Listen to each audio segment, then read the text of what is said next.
I fully expect there to be a ton of IUs in the offering this morning, because it's as good as money, right? Now, I think it's funny in the movie that the guy gets so worked up because Lloyd steals from him when he was already trying to steal from someone else in the first place. And I think it just goes to show you how much that nobody likes a thief. Even people who steal things hate getting things stolen from them. It just drives us nuts because we hate things getting stolen from us. Just a couple months ago, I got my check card information stolen from me, and it was so frustrating because you got all the paperwork you have to do to get your money back, and you have to get a new card and all this. And to top it all off, they went to a Kroger in Michigan and spent a bunch of money. It's like, if you're going to steal something from me, at least do something cool, like go buy a car. Just drove me nuts because it's so frustrating because they just stole from me. Another time that something got stolen from me that just absolutely just fired me up. I was in 5th grade, and I got for Christmas or something, I got one of those VTech computer-looking kids game type deal you can play trivia on or whatever. And if you know me, you know I love gadgets and computers and all that stuff. So I absolutely love that thing. And I made a mistake. I snuck it in my book bag and took it to school one day out of Deering and Kroger where I went. And only one guy knew I had it, and man, he stole it. And I knew who did it, and I couldn't prove it, so I never got it back.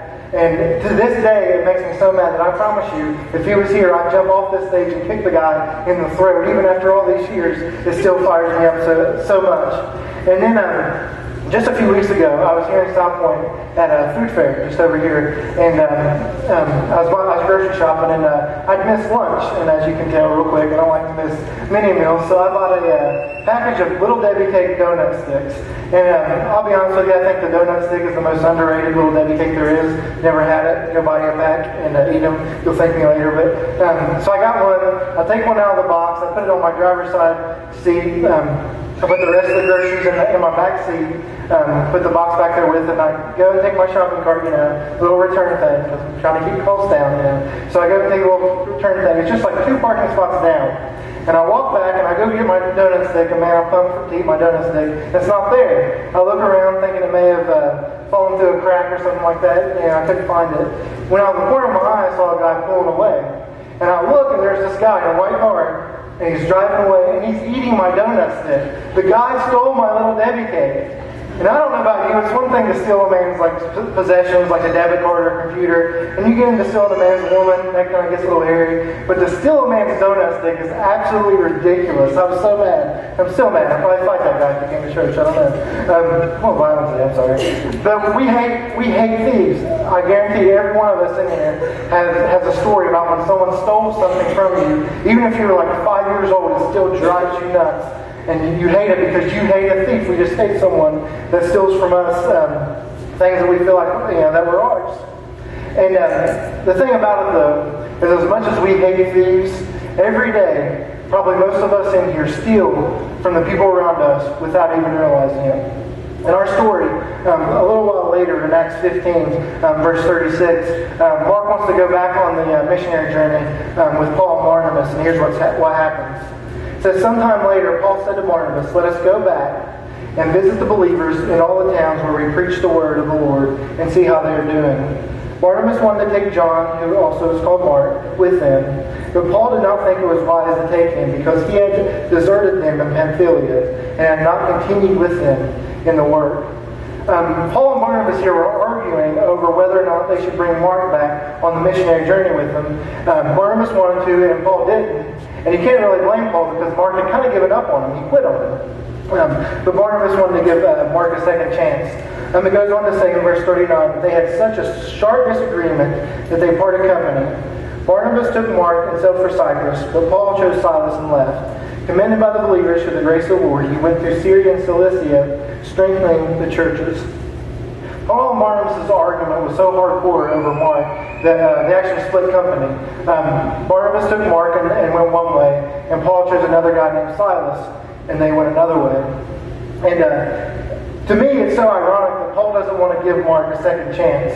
Barnabas does. And the reason it's so ironic for me is that Paul was trying to keep Barnabas from giving Mark the exact same second chance that Barnabas had given Paul so many years ago. Paul was trying to steal from Mark the opportunity that God had given him years before that.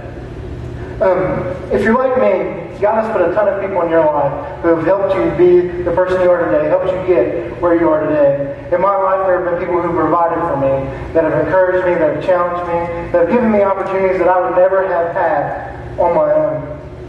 And I'm so thankful for those people, and I'm so grateful. But when it comes time for me to do those things for other people, to challenge people, to encourage people, to provide opportunities for other people, I get lazy. I make excuses. I come up with anything that'll help me, keep me from having to do something for somebody else. I end up robbing those people of the opportunities that God has given me in my own life. What opportunities are you stealing from other people in your life? Maybe it has to do with some of those struggles that you've been through that we talked about earlier. Maybe there are those things that you've been through that you can help other people through in their darkest moments, and God wants you to help those people, but for whatever reason you don't. You're stealing those opportunities because chances are someone helps you through those situations. Maybe like Paul, you had a mentor that helped you along the way, and now it's time for you to go back and mentor someone else. Or maybe it has something to do with this church. So many of you have heard so many stories. Coming to C3, God has used this church be the best thing in your life. Someone invited you, and you came, and God has changed you. He's put your family back together. He's made your marriage closer. He's done some really neat things and given you some amazing opportunities, all because someone invited you to this church. But now when it comes time where you know that person that you should probably invite, you're kind of hesitant. You're like, well, I don't want to bother them, or I don't know what they would say and all that kind of stuff. But here's the deal. When you don't invite those people to church, you're robbing them of the same opportunity that someone gave you when they invited you to C3. Maybe for you, it's kids ministry here at C3. Every week we have amazing volunteers that help your kids learn and have fun and really just enjoy their time back there, so that you guys can come in here and do the exact same thing. But you get so caught up in all your own things, you don't want to give up another hour of your weekend so that you can provide that same opportunity for someone else here at C3. And maybe it's being a greeter for you. So many of you, I've heard you tell stories about how the first time you came here, you felt so welcomed. You felt right at home and just accepted as soon as you came here. Maybe it's time for you to step up and be a greeter and give that same experience, that same opportunity to somebody else that is coming here to C3. Whether it's here at this church, or whether it's with your family or at work, or wherever it is, whatever the case may be, don't steal opportunities from other people that God has given you in your life. Don't steal opportunities from other people that God has given you in your life.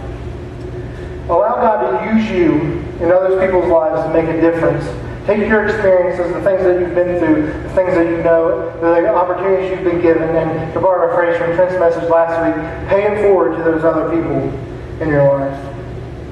In this final clip, Lloyd finally has a chance to tell Mary, the girl he has a crush on, his feelings for her, and we'll see how that goes for Lloyd.